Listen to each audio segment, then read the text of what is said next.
Olá, seja bem-vindo a mais essa aula do curso de Estatística. Eu sou o professor Edson Pedro Ferlin e vamos juntos conversar um pouquinho sobre teste de hipóteses. Ainda continuando dentro da parte de análise sobre os dados estatísticos, essa é uma temática muito interessante que nos permite formular suposições e verificar se essas suposições são ou não verdadeiras. Quando a gente pensa, então, em decisões estatísticas, nós sempre temos que levar em conta alguns elementos. Então, por exemplo, com base em resultados amostrais, pode-se querer decidir se determinada vacina é eficiente na cura de determinada doença, se um processo educacional é melhor que o outro, se o sistema de fabricação é melhor do que determinada máquina, é melhor que outra, e assim por diante. Então, essas decisões a gente faz com base nesses dados estatísticos. Então, para isso, nós formulamos hipóteses. Nós sempre vamos trabalhar com duas hipóteses. A hipótese nula, chamada H0, que é a hipótese na qual não há diferença ou alteração no processo, e uma hipótese alternativa, chamada H1, que é a hipótese complementar, aquela que indica uma diferença de valor da suposição inicial. Sempre nós vamos trabalhar com essas duas hipóteses. Para isso, nós vamos também trabalhar com o que a gente chama de nível de significância. O que é isso, na verdade? Então, nós vamos, por exemplo, trabalhar com nível de significância 0,05, ou seja, 5%. Então, isso significa que eu tenho 5 chances em 100 de rejeitar determinada hipótese, ou seja, nós temos um índice de confiança de 95%, esse caso aí. Então, trabalhando com esse 0,05, nós podemos dizer que nós temos um nível de 5% de significância, ou seja, nós podemos ter errado com uma probabilidade de 0,05. Essa é a ideia por trás do nível de significância. E esses valores que nós vamos usar já estão tabelados para facilitar essa análise aí. Nós sempre vamos sair do pressuposto que, nesses casos, nós temos uma distribuição normal. O que é essa distribuição normal? É uma distribuição que eu tenho esse formato dessa onda, onde a crista da onda corresponde ao valor central, o valor de média. Na parte inferior eu tenho 50% da minha distribuição e na parte superior eu tenho os outros 50%. Essa é a ideia por trás da distribuição normal de probabilidade. Então o que eu vou ter? Por exemplo, se eu quisesse um nível de confiança de 95%, ou seja, vou trabalhar com um nível de significância de 0,05, isso significa dizer o quê? Significa dizer que 95% dos meus valores vão estar nessa região central aqui. E apenas 5% vão estar ou na parte inferior e a outra diferença na parte inferior ou na parte superior. Então, nesse caso aqui, para esse valor de 95, eu já tenho os valores tabelados, que é o valor de menos 1,96 e o valor de 1,96, que esse valor nós vamos ver daqui a pouquinho na tabela. Então, é isso que nós vamos fazer essa análise. Nós vamos sempre comparar com esses valores limites, por exemplo, 1,96 ou menos 1,96. Para isso, nós vamos trabalhar com os testes, ou testes unilaterais ou testes bilaterais. Testes unilaterais são aqueles que eu estou analisando apenas um lado dessa distribuição, ou o lado inferior ou o lado superior. Já os testes bilaterais eu estou analisando os dois extremos dessa distribuição. Isso vai depender do quê? Depende do nosso problema. E aí é que vem essa tabelinha que a gente chama de valores críticos do nosso Z que nós vamos usar como comparação. Então nós temos aqui os valores para testes unilaterais e valores para testes bilaterais. Então veja que, por exemplo, 0,10, ou seja, 10%, eu tenho já os valores tabelados menos 1,28 ou 1,28, no caso unilateral, e menos 1,645 ou 1,645 no teste bilateral. E assim eu tenho para os outros valores já tabelados para facilitar a nossa comparação. Vamos começar primeiro elemento usando a média. A média é o mais comum da gente usar. Então, nesse caso aqui, para eu calcular o meu Z, eu vou trabalhar com essa fórmula usando a média. Então, eu tenho a média amostral, média da população, desvio padrão e a quantidade de elementos. Como a gente aplica isso num exemplo? Então, vejamos o seguinte. A resistência dos cabos fabricados por uma determinada empresa acusa uma média de 1.800 kg à força. Então, isso veio da estatística essa medida aqui. E o desvio padrão de 100 kgfm. Eles mudaram a técnica de fabricação. Então, adotando-se uma nova técnica de fabricação, espera-se aumentar a resistência. E isso é o que eles estão imaginando. Para testar tal hipótese, foi pego o quê? Foi pego 50 cabos e foi descoberto que essa média para esses 50 cabos de resistência de 1.850 kgfm. Se nós olharmos, 1.850 é diferente de 1.800. Você poderia dizer, não, realmente os cabos ficaram realmente mais resistentes. Mas será que isso realmente é verdade, testando essa hipótese para nível de significância de 0,01, ou seja, de 1%? Então a primeira coisa, nós temos que sempre formular essas duas hipóteses. Então, hipótese zero e hipótese nula, a minha média que eu estou considerando é 1.800, que nós já sabemos. E nesse caso, não haveria alteração na resistência dos cabos. Se isso não for verdadeiro, eu vou testar a hipótese alternativa 1, no qual a média é maior que 1.800. E nesse caso aqui, a alteração na resistência dos cabos. Então veja que isso aqui indica, ó, eu só quero testar se é mais que 1.800, ou seja, mais que a média. Então eu só quero testar a parte superior da minha distribuição. Então nesse caso aqui, eu vou trabalhar com um teste unilateral, só quero testar se é maior, correto? Então vamos lá. Do valor 0,01 da tabela, para o teste unilateral, nós temos que o valor superior é 2,33. Então, nesse caso, se o score Z é superior a 2,33, os resultados são significativos ao nível de 0,01%. E a H0 é rejeitada. Em caso contrário, se isso não for satisfeito, aceita-se H0, ou seja, não há alteração na questão da resistência dos cabos. Então, se nós aplicarmos a fórmula, nós obtemos o valor 3,55.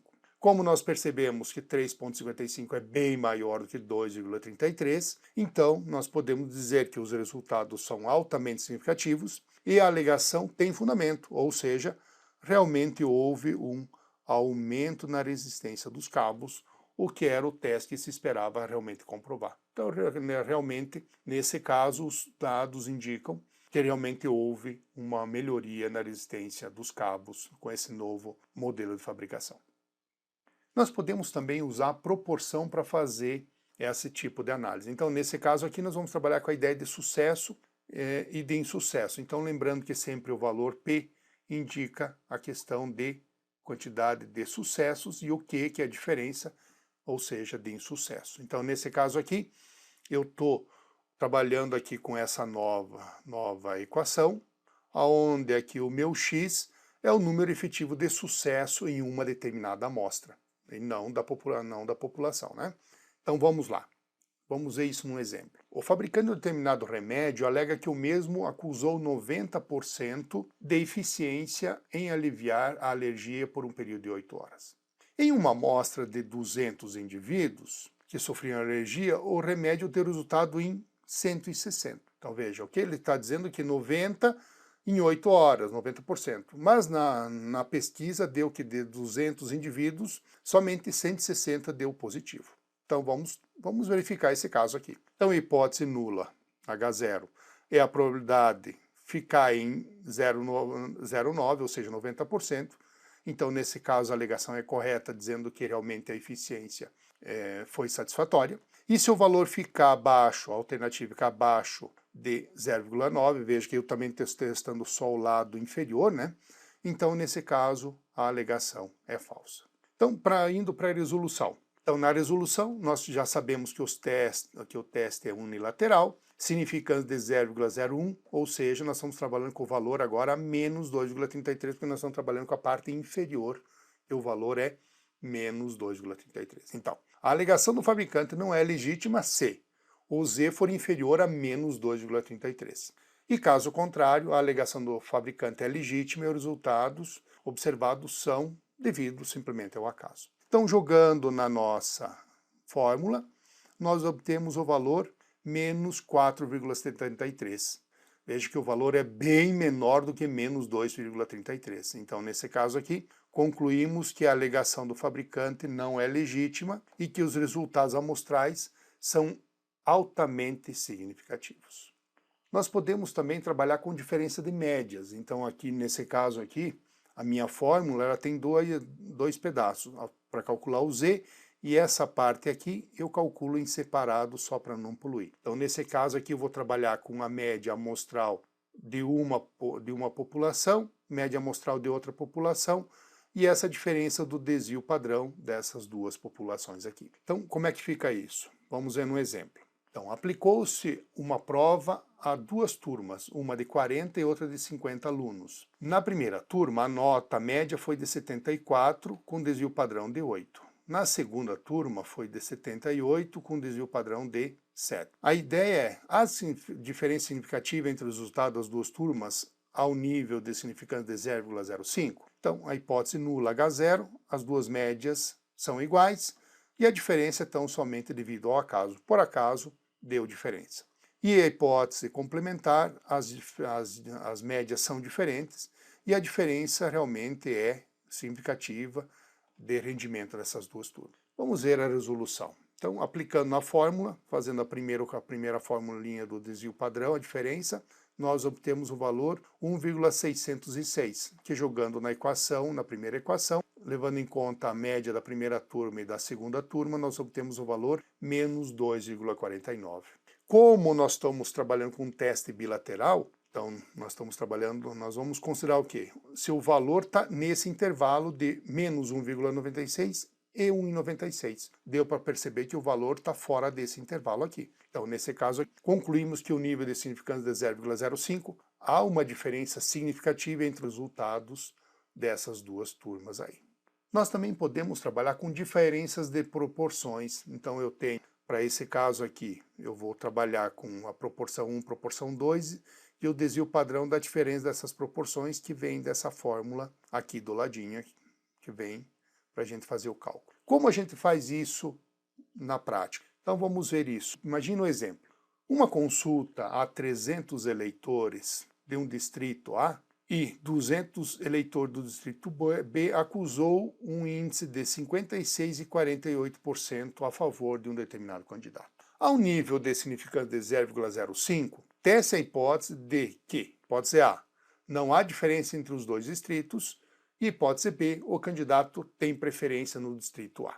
Então vamos por partes. Então vamos lá. CP1 e P2 são as proporções de eleitores A e B, então nós podemos, primeiro teste, definir que a hipótese nula, nós queremos, comparando que as proporções são iguais para nesses dois distritos. E nós podemos fazer, hipótese 1, se isso não for verdadeiro, um teste unilateral ou um teste bilateral.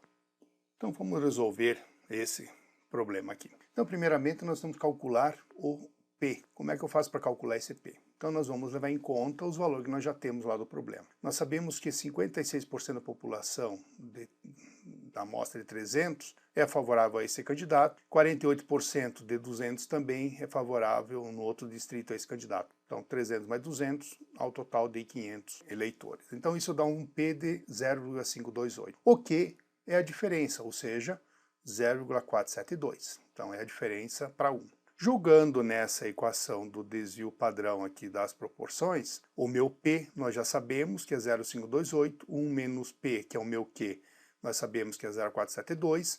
Aqui os valores, 1 sobre a primeira população, que é 1 sobre 300, e depois 1 sobre o número da segunda população, que é 1 sobre 200. Com isso, o valor deu 0,0456. Jogando na equação do Z, nós obtemos o valor 1,75. Então, isso é o valor do Z que nós calculamos em função dos dados que foram coletados. Vamos para a primeira solução A. Então, se queremos apenas determinar se há diferença entre dois distritos, devemos decidir entre a hipótese nula, que é as duas proporções são iguais, e a hipótese alternativa, sendo esses valores diferentes. Então, nesse caso, eu estou trabalhando com o teste bilateral. Então, com base no teste bilateral, para o nível de 0,05, o que nós temos? Nós temos um intervalo de menos 1,96 a 1,96. Como o Z deu 1,75, 1,75 está nesse intervalo de entre menos 1,96 e 90,96. Então, nesse caso aqui, nós não podemos rejeitar a hipótese nula de significância. Isso significa o quê? Que não há diferença significativa entre esses dois distritos. Apesar de que, olhando para o número, parecer que sim, nós percebemos que não há essa diferença. Vamos para a solução B. Então, se queremos determinar se determinado candidato é preferido no distrito A, devemos, nesse caso aqui, trabalhar com duas hipóteses. A hipótese 0, que as duas proporções é igual, continua, e nesse caso eu vou trabalhar considerando que P1 é maior que P2. Nesse caso aqui, nós vamos trabalhar com teste unilateral. Então, no teste unilateral, o nível de significância continua o mesmo, 0,05. Então, nós rejeitaríamos se o Z fosse superior a 1,645. Como nós sabemos que o valor é realmente superior, então, nesse caso aqui, nós podemos rejeitar essa afirmação e nós podemos concluir que realmente esse candidato ele é preferido realmente no distrito A do que no distrito B. Eu espero que tenham gostado. Se inscrevam no canal, deem um joinha nesse vídeo, assistam os outros materiais que já foram postados e se inscreva para assistir as próximas aulas. Lembrando que também tem o blog, que tem a parte textual e também tem outros vídeos de outros assuntos.